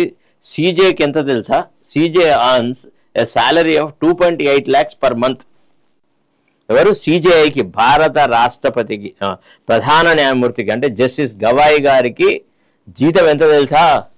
2.8 లక్షలు. While associate judges receive 2.5 lakhs supreme court జడ్జిలకి. అరే నీ అడిషనల్ అడ్వకేట్ జనరల్ గారికి, నీ అడ్వకేట్ జనరల్ గారికి ఇంతకంటే ఎక్కువ ఆదాయం ఎట్లా వస్తుంది? ఒకసారి ఆలోచించాలి. ప్రోటోకాల్లో ఏందిరా నీ రూల్స్, నీ రెగ్యులేషన్స్? సేవాభావం ఉండి ప్రజలకు సేవ చేస్తా అన్న వాళ్ళే రానియు. నువ్వు ఏమంత పెద్ద నిష్ణాతులను తీసుకొచ్చి కూర్చోబెట్టినావు. దీనికి తోడు మళ్ళా ఢిల్లీ అడ్వకేట్లకు ఇచ్చే డబ్బులు ఇస్తూనే ఉన్నావు కదా. చెప్పండి, ఒక్కసారి ఆలోచించండి. ఇప్పుడు చూడండి, in India the salary of Supreme Court judges determined by the central government and reflects the prestigious nature of the role. As of the most recent update, the Chief Justice of India earns a salary of rupees 2.8 lakh per month, while associate judges receive 2.5 lakh per month. 70,000 రూపాయలు వట్టిగా court gown వేసుకొని ముఖం చూపెడుతున్నందుకే advocate జనరల్కు per day ఇస్తే ఇది ఎంత? Supreme court judge కంటే salary ఎక్కువ, supreme court chief justice కంటే salary ఎక్కువ, హైకోర్టు జడ్జిల కంటే సాలరీ ఎక్కువ, హైకోర్టు చీఫ్ జస్టిస్ కంటే సాలరీ ఎక్కువ. మరి అహర్నిశలు కృషి చేసి తీర్పులిచ్చే జడ్జిలకేమో ఈ రకమైనటువంటి చిన్న చూపు, ఏమీ లేని దద్దమ్మలు, ఏ సెలక్షన్ ప్రొసీజర్ లేదు, ఏ రకమైన వ్యవస్థీకృత లేదు, సేవాభావం లేదు, పెద్ద న్యాయ స్రష్ట లాంటి అది లేదు. అట్లాంటి వాళ్ళకి ఇంతింత ఆదాయం ఎట్టిస్తారు, ఇంతింత డబ్బులు ఎట్లా దోచి పెడతారు? బీద ప్రజల దగ్గరకు వచ్చి 600 కోట్లు ఇచ్చినాం, 600 కోట్లు ఇచ్చినాం. ఏంది నీ అయ్యా సొమ్ము ఇచ్చినావా 600 కోట్లు? మీ సంపాదన, మీ తాత ముత్తాతలు సంపాదించి తీసుకొచ్చి బీద ప్రజలకు ఇచ్చినావా? రెక్కాడితే డొక్కాడని శ్రమజీవుల పిల్లలు ఉన్నత విద్యావంతుల కోసమని, ఉన్నత విద్య అభ్యసించడానికని ఆనాడు స్వర్గీయ డాక్టర్ రాజశేఖర రెడ్డి గారు చేసినటువంటి ఒక ఉదాత్తమైన నిర్ణయాన్ని అమలు పరచడానికి ఇంత గీమాలుతున్నారు కదా. ఇది పద్ధతేనా? ప్రజాస్వామ్యవాదులు ఎవరి ప్రశ్నించరా? ఇక మనకు ఇన్ఫర్మేషన్ కమిషన్ అన్నాడు, ఆయన బోందగడ్డ, ఆయనకి ఏం తెలియదు అసలు. యాక్చువల్లీ ఒక్కసారన్నా పబ్లిక్ డొమైన్లో అన్ని జీవోలు పెట్టాలా, ప్రభుత్వ సంపాదన ఖర్చు అన్ని ప్రజలకు తెలిసేలాగా పెట్టమని పెడతారా? శోధించి వీళ్ళ పేగులు తీసి బయట పెడతాం మనం. ఆవులిస అంటే లోపల ఎన్ని పేగులు ఉన్నాయో చూపెట్టగలిగే సత్తా సామర్థ్యం మనకుంది. కానీ ఈనాడు పత్రికలు వాచ్ డాగ్ రోల్ ప్లే చేయట్లేదు. పత్రికలు ప్రభుత్వంతో మమేకమైపోయి బావా బామ్మర్దుల సంబంధం పెట్టుకుంటున్నారు. దానివల్ల ప్రజలకు వాస్తవాలు తెలవట్లేదు. ఇది వాస్తవము. ఈ రకంగా దోపిడీ జరుగుతుంది. ఇది ఇంతే కాదు, ఇంకా కాంట్రాక్టులలో కానీ తర్వాత ఇతరత్రం కానీ మీకు చెప్పాలంటే కొన్ని గంటలు పడుతుంది. ఈ ప్రభుత్వము రాష్ట్ర ప్రజలని ఎట్లా దోచుకుంటుంది, ఒక్కొక్క మంత్రి ఎట్లా దోచుకున్నాడు, ఒక్కొక్క ఎమ్మెల్యే ఎట్లా దోచుకున్నాడు, వీళ్ళ మొత్తం చిత్తా మా దగ్గర ఉంది. ప్రతి వ్యక్తిని ఫోకస్ చేస్తే వాడి బతుకు బజారు చేసేయగలిగేటువంటి ఇన్ఫర్మేషన్ మా దగ్గర ఉంది. కానీ ఈ కార్యక్రమాలను కేవలం ఇతరుల మీద ఏడవడానికి కాదు, వాస్తవాలు చూపెట్టి వీళ్ళు నటిస్తుంది నటన, వీళ్ళ పాలన ఒక డొల్ల పాలన, ఇది ఒక దుర్మార్గపు పాలన, ఇది ఒక దోపిడి పాలన అని చూపెట్టడం. ప్రజాస్వామ్యంలో నీకెట్లా అయితే వసతులన్నీ కావాలో, నువ్వెట్లయితే విలాసవంతమైన జీవితం గడుపుతారో, పేద ప్రజలకు ఇచ్చే చిన్న చిన్న విషయాల మీద గింత ఏడుపా. నీ మంత్రులు అంత గొప్పగా మాట్లాడకపోతే, అంత డాంబికాలు ప్రదర్శించకపోతే ఈనాడు ఈ విషయం మనం బయటికి తీసుకొచ్చేవాళ్ళం కాదు. కాబట్టి మీరు ఒళ్ళు దగ్గర పెట్టుకొని మాట్లాడండి. ఇక నుంచి భవిష్యత్తులో పేద ప్రజలకు ఇచ్చే ఏ విషయంలో అయినా కానీ మీరు కొద్దిగా జాగ్రత్తగా మాట్లాడాలి. నీ ముఖ్యమంత్రికి సిగ్గు ఎగ్గుండద్దా? నువ్వు ఢిల్లీలో ఏం మాట్లాడినావు? విద్య మీద ఖర్చు పెట్టేటువంటిది పెట్టుబడి అని చెప్పినావు కదా. మరి పేద విద్యార్థులకు ఇచ్చిన ఈ 600 కోట్లు పెట్టుబడి కాదా? ఇది ఖర్చా? ఇది ఆర్థిక భారమా? ఇది ఆర్థిక పరిస్థితులు బాగా. నిన్న మంత్రుల మండలి వాళ్ళు ప్రైవేట్ యాజమాన్యాల మీద చాలా అరిచినారట. అరే నువ్వు ఈ డబ్బులు ఎవరికి ఇచ్చినావురా నాయన? నీ ఇంజనీరింగ్ కాలేజీలోకి ఇచ్చినావు. వాళ్ళు ఎవరు? ఇంజనీరింగ్ కాలేజీలో పాలమల్లారెడ్డిది, తర్వాత ఇట్లాంటి వాళ్ళదే కదా, నీ కులపోళ్ళే కదా అన్ని కాలేజీలు. 70% కాలేజీలు వాళ్ళ కులపోళ్ళకే. ఉట్టిగా మనని బాగా ఏదో చేసినా అని చూపెట్టేసేసి ఈ డబ్బులు పట్టుకుపోయి మళ్ళీ వాళ్ళకే ఇచ్చినాడు. నిన్న మాజీ మంత్రి మల్లారెడ్డి ఛాలెంజ్ చేసినాడు ప్రభుత్వాన్ని, ఫీజు రియంబర్స్మెంట్ ఇస్తావయ్యవని. ఈ ఫీజు రియంబర్స్మెంట్ అనే కార్యక్రమం కోసమని సెక్షన్లు పెంచినారు, స్ట్రెంత్ను పెంచినారు, రకరకాలుగా ఒక ఎట్లాంటి అంటే గొడ్ల కొట్టాలు లాంటి వాటికి కాలేజీల పేర్లు పెట్టినారు. ఇవాళ నీ మెడికల్ కాలేజీల పరిస్థితి ఏంది? వాటిలలో ఎంత నాణ్యమైన విద్య చెప్తున్నారు? ఎన్ని మెడికల్ కాలేజీలో సరైన ఫ్యాకల్టీ ఉంది? ఉస్మానియా యూనివర్సిటీ ఎంత నిర్వీర్యం చేస్తున్నారు, కాకతీయ యూనివర్సిటీ ఎంత నిర్వీర్యం చేస్తున్నారు, అసలు ఉన్నత విద్యను సర్వనాశనం చేసినారు కదా. ఇక ఉస్మానియా యూనివర్సిటీలోకి పోయి రేవంత్ రెడ్డి స్పీచ్ ఇస్తాడయ్యా. ఒక కుమారును వైస్ ఛాన్సలర్ చేసినాం అంటే ఏంది? ఏరుకోరు తీసుకువచ్చి అపాయింట్ చేసినాం అను. ఒక సెర్చ్ కమిటీలో ఒక ప్రొసీజర్ ప్రకారంగా అపాయింట్ అయినారు. ఒక సిస్టంలో ఎంతో కష్టపడి పైకి వచ్చినాడు. ఇవాళ ఎస్సీలకు ఎస్టీలకు ఏదైనా పదవి దొరికితే వాళ్ళు వాళ్ళ కష్టార్జితంగా వచ్చినా కానీ ఫలానాయన శాఖలైన ఆయనకి ఈ పదవి ఇచ్చిన, ఫలానాయన మంగళాయన ఆయనకి ఈ పదవి ఇచ్చిన, ఫలానాయన 10th క్లాస్ కూడా పాస్ కాలేదు ఆయనకు డిఎస్పి పోస్ట్ ఇచ్చిన. ఏదో నీ అయ్యే సొమ్ము ఇచ్చినట్టు మాట్లాడతావేంది? ఇది గతంలో ఏనాడు జరగలేదా? ఇవి చాలా చాలా దుర్మార్గపు రాజకీయాలు ఉంటాయి. అందుకే ఈనాడు ఈ వాస్తవం మీద దృష్టి తీసుకొచ్చి ఇక మిగతా కార్యక్రమాల్లోకి పోదాం. మిగతా కార్యక్రమాలకు పోతే ఇక ఈరోజటి వీళ్ళ ఆంధ్రుల జ్యోతి ఉన్నత విద్యా సంస్థలకు 600 కోట్లు ఫీజు రీఎంబర్స్మెంట్ బకాయిల విడుదలకు సీఎం రేవంత్ ఓకే. రీఎంబర్స్మెంట్ను చిన్నాభిన్నం చేసిన గత సర్కారు రూపాయలు 1000 కోట్ల భారాన్ని మాకు వారసత్వంగా ఇచ్చారు. మా ప్రభుత్వానికి విద్యార్థుల భవిష్యత్తే ముఖ్యం. ఫీజు రీఎంబర్స్మెంట్ హేతుబద్ధీకరణకు కమిటీ మీడియా సమావేశంలో ఉప ముఖ్యమంత్రి బట్టి విక్రమార్క మాపై దయ చూపారు. సమ్మె విరమిస్తున్నాం. ఉన్నత విద్యా సంస్థల సమాఖ్య చైర్మన్ రమేష్ బాబు నేటి అర్ధరాత్రి నుంచి ఆరోగ్య సేవల నిలిపేత నెట్వర్క్ ఆసుపత్రుల అసోసియేషన్ ప్రకటన 100 కోట్ల రూపాయలు విడుదల చేసిన సర్కారు అయినా మెట్టు దిగిన ప్రైవేట్ ఆసుపత్రి. ఇట్లా ప్రైవేట్ ఆసుపత్రులు దోచుకుంటున్నారు ప్రభుత్వ సంపాదన, ప్రైవేట్ ఇంజనీరింగ్ కాలేజీలు దోచుకున్నారు, ప్రైవేట్ మెడికల్ కాలేజీలు దోచుకున్నారు. వీళ్ళంతా ఎవరు? ఉన్నత కులాల వాళ్ళే. వీళ్ళల్లో ఎవరు బీసీలు లేరు. పొట్టిగా మనకి అరచేతిలో బెల్లం పెట్టి మోచేయి నాకిస్తా ఉన్నారు. ఈ విషయం ప్రజలు ఎంచాలి. ప్రతిసారి మేము రైతు భరోసా ఇచ్చినాం, రైతు బంధు ఇచ్చినాం అంటే నీ అయ్య సొమ్ము ఇయ్యలే, నీ తాత సొమ్ము తీసుకొచ్చి నీ సంపద తీసుకొచ్చి ఇయ్యలే. మీరెట్లా ఎదిగినారు? ఏ వృత్తి వ్యాపారాలు లేకుండా మీరెట్లా 100 కోట్లు సంపాదించినారు? ఆ ప్రశ్నలు బీద ప్రజలు వేయాలి. అప్పుడే ఈ ప్రభుత్వం జవాబుదారీతనంతో ఉంటుంది. తర్వాత ఏం చెప్తాడు? రాష్ట్రంలో ఉన్నత విద్యా సంస్థల సమ్మె కథ సుఖాంతమైంది. ఫీజు రీఎంబర్స్మెంట్ బకాయిలు చెల్లించాలన్న డిమాండ్తో ఉన్నత విద్యా సంస్థల సంఘాల సమాఖ్య సోమవారం నుంచి అన్ని కాలేజీలను నిరవధికంగా బంద్ చేస్తామని ప్రకటించిన సంగతి తెలిసిందే. సమస్య తీవ్రత నేపథ్యంలో రాష్ట్ర ప్రభుత్వం సమాఖ్య ప్రతినిధులతో ఆదివారం అర్ధరాత్రి వరకు చర్చలు జరిపింది. సోమవారానికి చర్చలను వాయిదా వేసింది.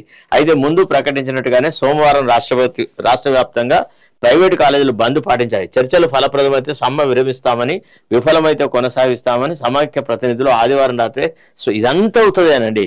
మీరు సమ్మె చేయండి, మీకు డబ్బులు ఇస్తే శరత్ కుమార్ లాంటి వాళ్ళు మనువు వస్తారు కాబట్టి మీరు సమ్మె చేసినట్టుగా ప్రభుత్వ వ్యవస్థనంతా స్తంభించినట్టుగా చేయండి. చేస్తే మీకు ఒక నెపంతో మీకు డబ్బులు ఇస్తామని. మళ్ళీ దీంట్లో కూడా ముడుపులే. ఇదేందో పెద్ద గొప్ప ఘనకార్యం చేసినట్టు కాదు. ఇదేదో వెన్నుపూస తీసుకువచ్చేసేసి పేద ప్రజలకు ఇచ్చినట్టు కాదు. ఇది వంచనే. వీడు కొట్టినట్టు చేస్తాడు, వాడు ఏడ్చినట్టు చేస్తాడు. సో ఈ రకమైనటువంటి రాజకీయాలు చేసినాడు. ఇక మిగతా 12వ పేజీ లోపల ఏందున్నది రండి. 12వ పేజీలో ఇక ఇదే దరిద్రం ఉంటుంది. ఇగో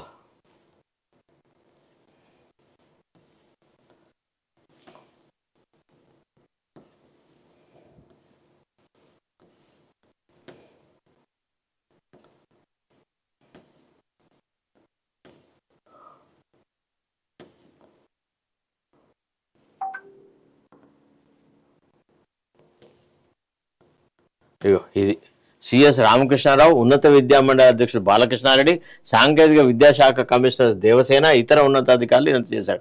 విద్యార్థుల భవిష్యత్తే ముఖ్యమట. మీ భవిష్యత్తు ముఖ్యం కాలే సార్. ప్రగతి భవన్లో మీరు ఉన్నారు కదా, మీరు విలాసవంతమైన జీవితం గడపట్లేదా? ఇప్పుడు నిన్న ఒక సోషల్ మీడియాలో ఒక వార్త వచ్చింది. ఏమంటే బట్టి విక్రమార్క భార్యకు కూడా ప్రోటోకాల్ ఇచ్చినారట, పోలీస్ ఎస్కార్ట్ ఇచ్చినారట, ఆమె తిరగడానికి సౌకర్యాలు కల్పించినారట. ఎవడబ్బా సొమ్ము? మరి వాళ్ళ మీద జరుగుతున్న ఖర్చు ఎంత? మీరు చేసిన సేవ ఎంత? ఈ ప్రశ్నలు వేయాలి కదా, ఎవడో ఒకడైతే అడగాలి కదా. ఇక చూడు ఇంకా ఏ రకంగా మాట్లాడుతుంటే ఫీజు రీఎంబర్స్మెంట్ తమ ప్రభుత్వానికి అత్యంత ప్రాధాన్యమైన అంశమని డిప్యూటీ సీఎం బట్టి చెప్పారు. మరి ఇన్ని రోజులు ఎందుకు చేసినారు? ఫీజు రీఎంబర్స్మెంట్ని ఇన్ని రోజులు ఎందుకు ఇస్తారు? అత్యంత ప్రాధాన్యత రంగంలో కూడుకున్నది, అత్యంత ప్రాధాన్య గల అంశం అయితే ఇన్ని రోజులు ఎందుకు తాత్సారం చేస్తారు?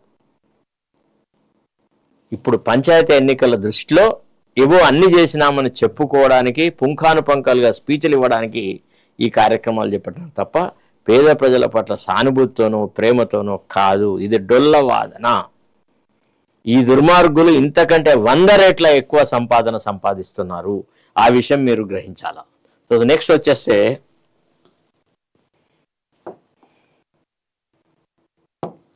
మళ్ళా ఫస్ట్ పేజీకి పోతే ఇక ఏముంది, మళ్ళా ఇది 600 కోట్ల వ్యవహారం. ఇక ఇక్కడ 600 కోట్లు బీసీలకు ఇవ్వాలని నిర్ణయం తీసుకున్న వాళ్ళ లోపల వ్యవహారాలు చేసిన వాళ్ళలో ఎవరు? ఈయన సుల్తానియా, ఈయన మహమ్మద్ అలీ షబ్బీరు, ఈయన రామకృష్ణారావు, ఈయన బట్టి విక్రమార్క, ఈయన ఉత్తమ్ కుమార్ రెడ్డి, ఈయన శ్రీధర్ బాబు. ఇక వీళ్ళందరూ కలిసి బీసీలకు ఇంత బిచ్చం వేసినట్టు ఇట్లా విసిరినారుగా మీరు తీసుకున్నారు. ఇంతే, ఇది జరిగే వ్యవహారం. ఇది మన హక్కు అనే విషయం మనం గ్రహించాలి. ఈ విషయాలు చెప్పడానికనే దుర్కోణం ఛానల్ బతికుండాలా, 4 కాలాలు ఉండాలి, నలుగురిలో మన వార్తలు రావాలా. ఇది అవసరం. This is what is required. ఉన్నదా? నెక్స్ట్ వక్ఫ్ చట్టంలో కీలక నిబంధనల నిలిపివేత, ఇస్లాంను కనీసం 5 ఏళ్ళు అనుసరిస్తానని ఇది ఒక రకమైనటువంటి నిర్ణయం. నిన్న సుప్రీంకోర్టు ఇచ్చిన తీర్పు ఇది.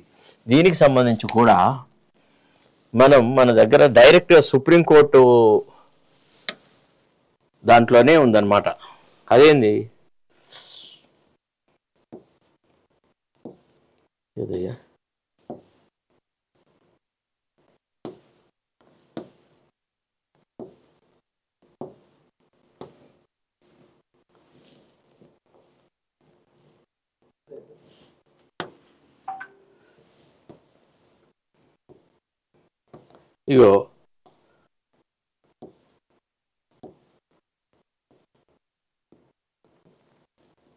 ఇగో నిన్న సుప్రీంకోర్టు ఇచ్చినటువంటి జడ్జ్మెంట్ ప్రకారంగా ఏంటంటే the validity of Waqf amendment act 2025 the petitioners allege so and so అన్న తర్వాత సుప్రీంకోర్టు జడ్జ్మెంట్ ప్రకారంగా జరిగిన వ్యవహారం ఏంటంటే until the next hearing no fresh appointments the central Waqf council. Waqf amendment act ప్రకారంగా కొన్ని మార్పులు చేర్పులు తీసుకొచ్చినారు.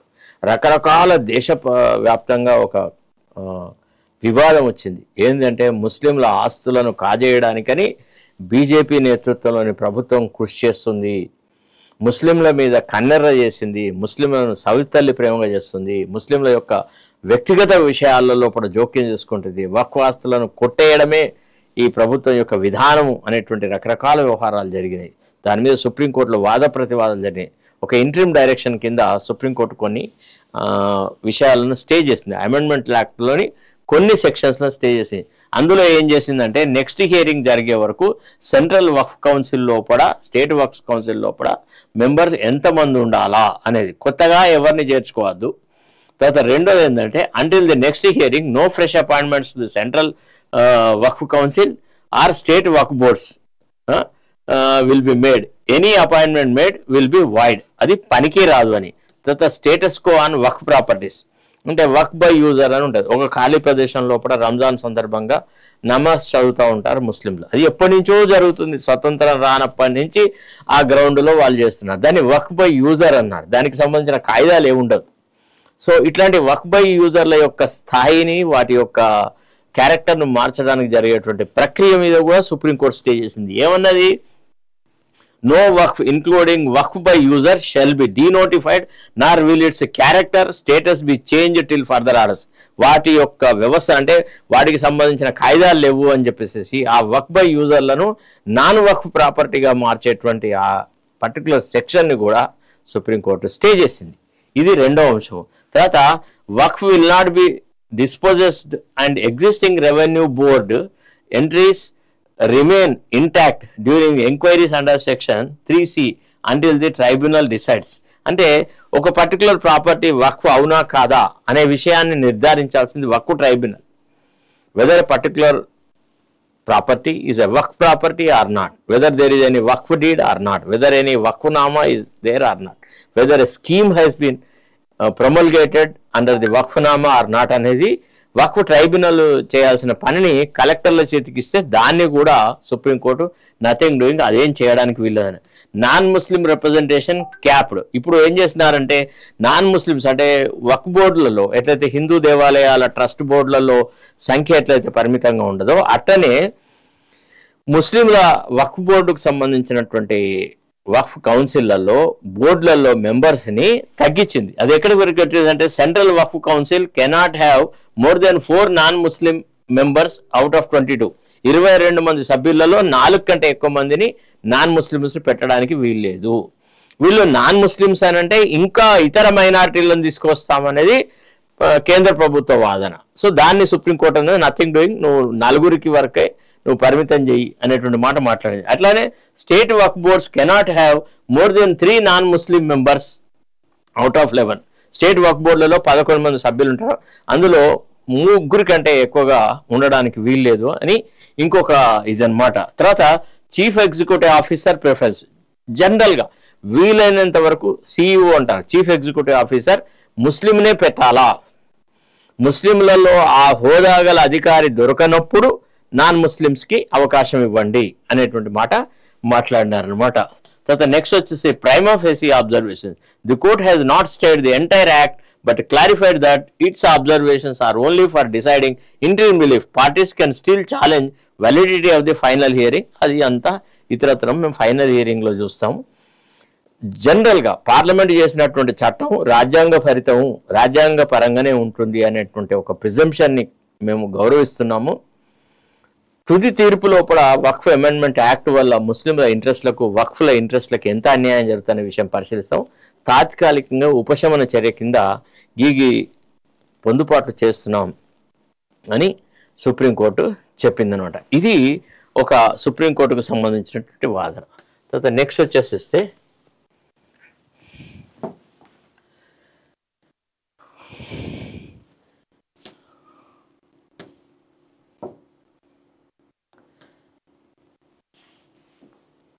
ఇగో ఇంకోటి ఏంది, బీహార్లో అయితే ఇప్పుడు ఈ ఓటర్ల జాబితాను సవరిస్తా ఉన్నారో నిజంగా అవకతవకలు జరిగి ప్రజాస్వామ్యాన్ని అపహాస్యం చేసినట్టుగా గనక మీరు ఉదంతాలు తీసుకువస్తే మొత్తం ప్రక్రియనే చట్టవిరుద్ధమని మేము డిక్లేర్ చేస్తాం అని సుప్రీంకోర్టు ఒక వాగ్దానం చేసిందనమాట. అది ఒక గొప్ప విషయం. దొంగ కోళ్ల కేసు పోలీస్ వర్సెస్ పోలీస్. ఆంధ్రప్రదేశ్లో 4 లక్షల విలువైన 4 పందెం కోళ్ల చోరీ ఏలూరు జిల్లాలో ఘటన కొత్తగూడెం జిల్లా అవుతుంది. అది మనకు సంబంధం లేదు. ఇక కోటి కార్డులు రికార్డు స్థాయికి చేరిన తెల్ల రేషన్ కార్డులు కాంగ్రెస్ సర్కారు ఏర్పడే నాటికే 89,95,282 కార్డులు ఉండేనట. ఇప్పుడు కొత్త కార్డుల పంపిణీతో 1,22,22,324 చేరిన సంఖ్య. కొత్త రేషన్ లబ్ధిదారుల దసరా కానుకగా సన్న బియ్యం ఇస్తారట. ఇదొకటి.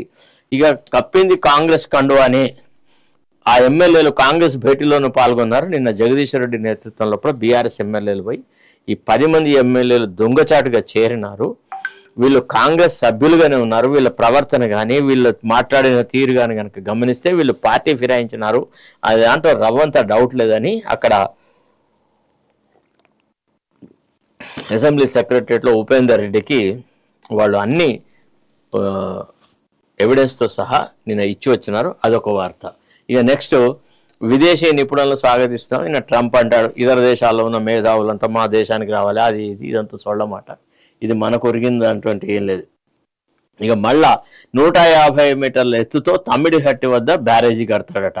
ఇదంతా ఏం తెలుసా, కాళేశ్వరంలో వాళ్ళెంత దండుకున్నారో తమ్మిడిహట్టి మీద వీళ్ళంత దండుకోవాలి. ఇప్పుడు ఈ ఉత్తమ్ కుమార్ రెడ్డి దండుకోవాలి, జానారెడ్డి పిల్లలు దండుకోవాలి, రేవంత్ రెడ్డి దండుకోవాలి, రేవంత్ రెడ్డి కుటుంబ సభ్యులు దండుకోవాలి, శ్రీధర్ బాబు దండుకోవాలా, బట్టి విక్రమార్క దండుకోవాలంటే మళ్ళీ ఎక్కడి నుంచో నిధులను తీసుకురావాలి, అప్పులు చేయాలి, రాష్ట్రాన్ని అప్పుల కుప్ప చేయాలి. మళ్ళా ఇంకో ప్రభుత్వం ఏర్పడే నాటికి మళ్ళా మనం పైసకు బిచ్చమెత్తుకునే పరిస్థితి తీసుకురావాలి.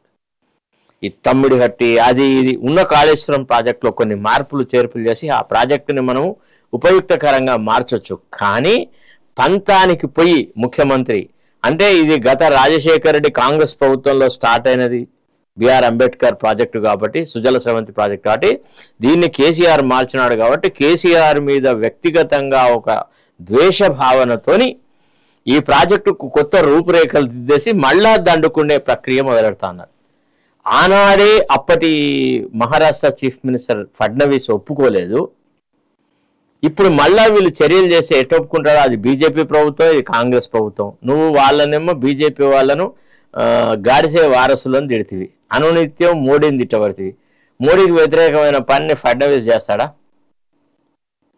ఇదంతా తాత్సారం. అంటే బీసీల రిజర్వేషన్ అంశం ఉంది కదా, దాన్ని అటకెక్కిచ్చేసేసి రోజుకు కొత్త వ్యవహారాలు తీసుకువచ్చేసేసి ఇక ఎవడు 42% రిజర్వేషన్ గురించి మాట్లాడద్దు.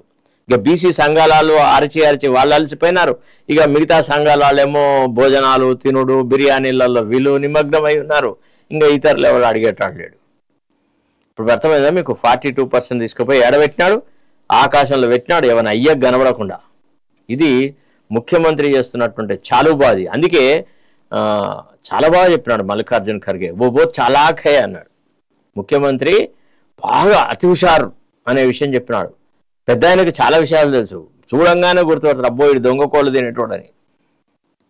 సో అది ఈనాడు జరుగుతున్నటువంటి వ్యవహారం అన్నట. ఇక నెక్స్ట్ వచ్చేసేస్తే మహారాష్ట్రతో సంప్రదింపులు జరపాలన్న సీఎం రేవంత్, బ్యారేజీతో ముంపు, నీటి లభ్యతపై అధికారుల కసరత్తు, 1500 ఎకరాలకు గరిష్ట పరిహారం చెల్లించే యోచన, 80 టీఎంసీలతో ప్రాజెక్టు కొత్త డిపిఆర్ రూపకల్పన, తమిళహట్టి నుంచి ఎల్లంపల్లికి నీటి తరలింపులకు ప్రభుత్వ పరిశీలనలో 2 ప్రతిపాదనలు. ఇదంతా పెట్టినాడు. విన్నావా? ఇది అంత ఉత్తదే. ఈ చర్చలు, ఈ వార్తలు ఇవన్నీ బీసీ రిజర్వేషన్ అంశాన్ని పక్కకు పెట్టడానికి జరుగుతున్నటువంటి ప్రక్రియే. ఇది మొదలైనాడు, ఇది జరిగినాడు, దీని గురించి చాలా బహుళంగా డిస్కస్ చేయొచ్చు. ఇక వేరే పత్రికలాగా, వేరే ఛానల్ లాగా మొత్తం ఇదంతా ముఖ్యమంత్రి నోటి నుంచి వచ్చింది, ఇదంతా కొన నుంచి మొదటి నుంచి కొనదాకా చదివితే ఏమి ఉండదు ఇందులో. అంటే waste, it's useless news item. It is brought only to shield the reservation demand of the BCs. విన్నారా? 42% తెర మరుగు చేయాలా? మనం పొరపాట్లు కూడా తెరమరుగు కానీయం. ప్రతిసారి ఆ పుండును తొలిచి మళ్ళా దాంట్లో చీము నెత్తురు వచ్చేటట్టు చేస్తాం. ముఖ్యమంత్రికి నిద్ర లేకుండా చేస్తాం. బీసీలకు 42% రిజర్వేషన్ వచ్చే వరకు ఈ దృక్కోణం ఛానల్ అవిరళంగా అవిశ్రాంతంగా కృషి చేస్తూనే ఉంటుంది. ఈ విషయాన్ని మీరు దృష్టిలో పెట్టుకోండి దయచేసి. ఇక నెక్స్ట్ వచ్చేసేస్తే ఇంకేమైనా, మొదటి పావు గంటలో రిజర్వేషన్లకు ఆధార్ అనుసంధానం తప్పనిసరి. ఇదంతా అవుతుంది.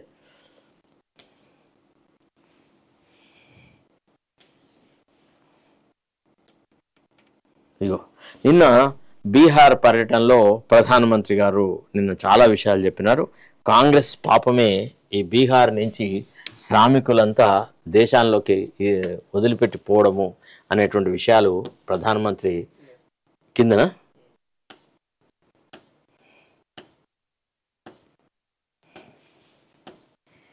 ఇప్పుడు మీరు ఈ ప్యాటర్న్ అర్థం చేసుకుంటారు కాబట్టి ఏం చేయాలంటే అవన్నీ తీసేసి ఇక్కడ పైననే సేవ్ చేసి పెట్టాలి. అర్థమైందా? మనకి టైం వేస్ట్ కావద్దు అనమాట.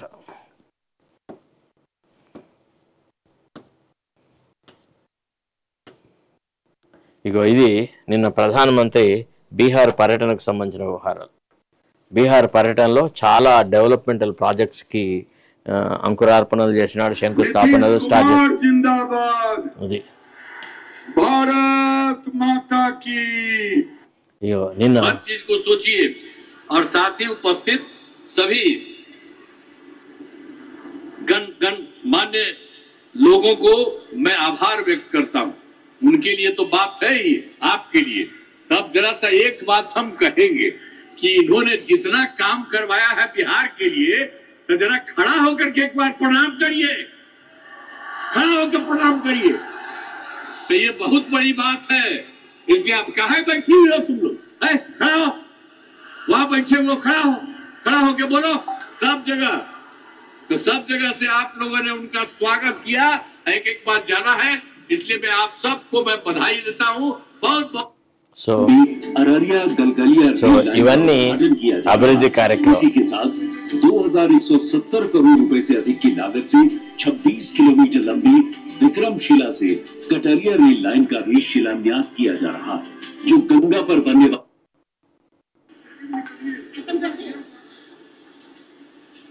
बहुत और माननीय प्रधानमंत्री जी घर की चाबी भेंट कर रहे हैं। अद्भुत एवं विराट व्यक्तित्व के धनी हम सभी की आकांक्षाओं पर अनवरत चिंतन करने वाले हम सीमांचल के सपनों को पूरा करने का माध्यम बनेगी। आज यहाँ 40,000 से ज्यादा लाभार्थियों को पीएम आवास योजना మనకున్న రిపోర్ట్స్ ప్రకారంగా బీహార్లో మళ్ళీ బీజేపీ నేతృత్వంలోని ప్రభుత్వమే ఏర్పడడానికి ప్రజలు ఇష్టపడుతున్నట్టుగా, అసలు కాంగ్రెస్ నేతృత్వంలోని ఇండియా కూటమిని ప్రజలు తిరస్కరిస్తున్నట్టుగా మనకు రిపోర్ట్స్ ఉన్నాయి. అయితే now the tussle is between Congress led India కూటమి ప్లస్ వీళ్ళ నేతృత్వంలోని ఎన్డీఏ. సో నితీష్ కుమార్కి ఆరోగ్యం బాగాలేదు, నితీష్ కుమార్ అట్లయింది ఇట్లయింది అది ఇది అంటే ఎవ్వరు పట్టించుకోవట్లేదు. సందర్భోచితంగా నితీష్ కుమార్ ప్రజల మధ్యలోకి వస్తున్నాడు, చెప్పాల్సింది చెప్తున్నాడు, పోవాల్సింది పోతా ఉన్నాడు. ముఖ్యంగా ప్రధానమంత్రి నిన్నటి పర్యటన చాలా సక్సెస్ఫుల్గా అయిందనే చెప్పొచ్చు. ఇవాళ దేశవ్యాప్తంగా ప్రజల లోపల ఈ కుటుంబ పాలన మీద చాలా అసహ్య భావన ఏర్పడేది. కుటుంబాలు వీళ్ళు రాష్ట్ర సంపదని దోచుకుంటున్నారు, రాష్ట్ర అధికారాలను చేపడుతున్నారు.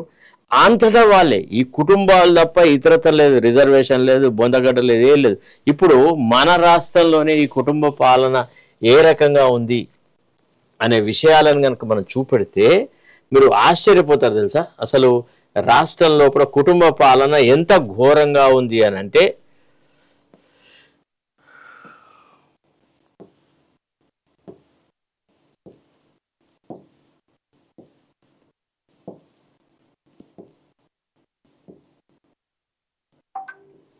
ఇగో మన రాష్ట్రంలో కొన్ని కుటుంబాల చేతుల్లోనే అధికారం కట్టబడినది. ఎక్కడ ఇప్పుడు చూడండి, కె చంద్రశేఖరరావు ఎవరు గత ముఖ్యమంత్రి బీఆర్ఎస్ గజ్వేల్ నుంచి రిప్రజెంట్ చేస్తుంటే ఆయన కుటుంబంలో ఎవరు